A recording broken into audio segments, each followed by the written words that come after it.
Halo teman-teman semua, selamat datang di video podcast pertama saya dalam rangka memenuhi tugas Latsar CPNS Kementerian Dalam Negeri.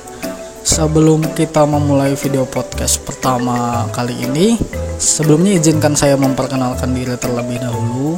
Saya Ditama Wahyu Oktoriawan SSTP, Punapraja IPDN Angkatan 27, yang saat ini sedang melaksanakan tugas di Inspektorat Daerah Provinsi Kalimantan Timur.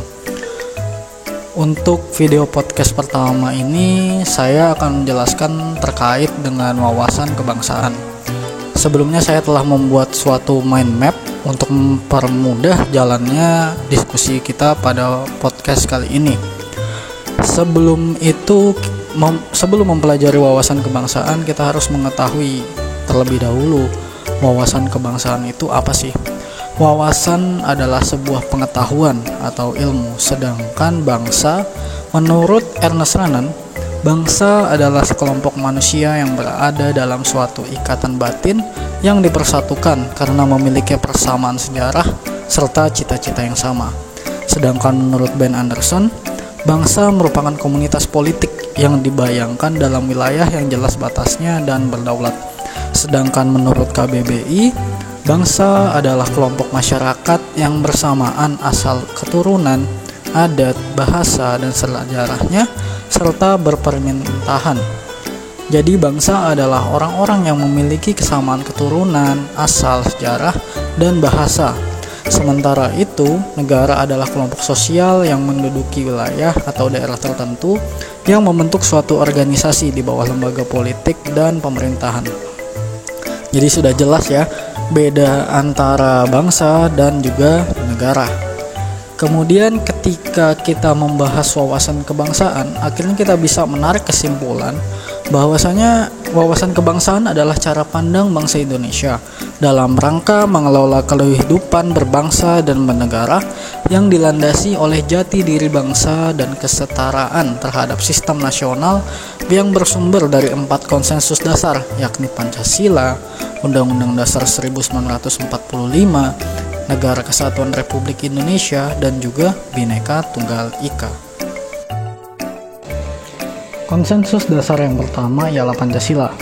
Pancasila secara sistematik disampaikan pertama kali oleh Insinyur Soekarno di depan sidang BPUPKI pada tanggal 1 Juni 1945. Oleh Bung Karno dinyatakan bahwa Pancasila merupakan suatu fundamen filsafat pemikiran yang sedalam-dalamnya merupakan landasan atau dasar bagi negara merdeka yang akan didirikan. Takdir kemajemukan bangsa Indonesia dan kesamaan pengalaman sebagai bangsa terjajah menjadi unsur utama yang lain mengapa Pancasila dijadikan sebagai landasan bersama bagi fondasi dan cita-cita pengalaman sebagai aneka jajahan ini menentukan titik temunya dalam Pancasila, menggantikan beragam keinginan subjektif beberapa kelompok bangsa Indonesia yang menghendaki dasar negara berdasarkan paham agama maupun ideologi dan semangat ke daerah tertentu. Keinginan-keinginan kelompok tersebut mendapatkan titik tentunya pada Pancasila yang kemudian disepakati sebagai kesepakatan bersama sebagai titik pertemuan beragam komponen yang ada dalam masyarakat Indonesia.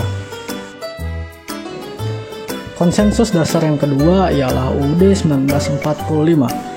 UUD 1945 kedudukannya sebagai hukum dasar tertinggi dalam tata urutan tata perundang-undangan di Indonesia.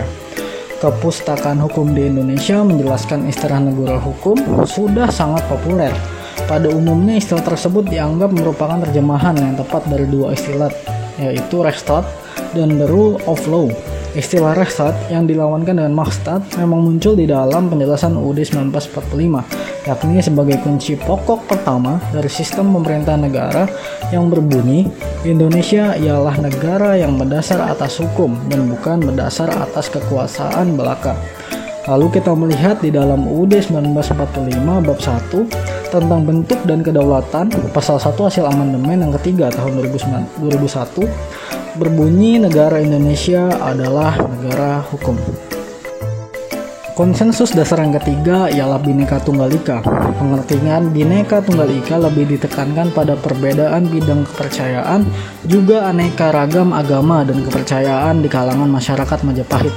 Sementara dalam lambang NKRI, Garuda Pancasila pengertiannya diperluas menjadi tidak terbatas dan diterapkan tidak hanya pada perbedaan kepercayaan dan keagamaan, melainkan juga terhadap perbedaan suku, bahasa, adat istiadat, dan beda kepulauan dalam kesatuan Nusantara.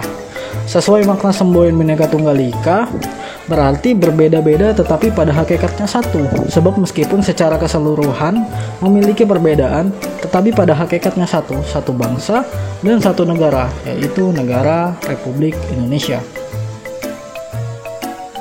Kemudian pada konsensus yang keempat ialah NKRI atau Negara Kesatuan Republik Indonesia.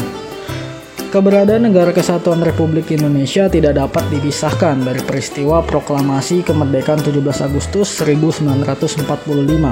Karena melalui peristiwa proklamasi tersebut, bangsa Indonesia berhasil mendirikan negara sekaligus menyatakan kepada dunia luar bahwa sejak saat itu telah ada negara baru, yaitu Negara Kesatuan Republik Indonesia.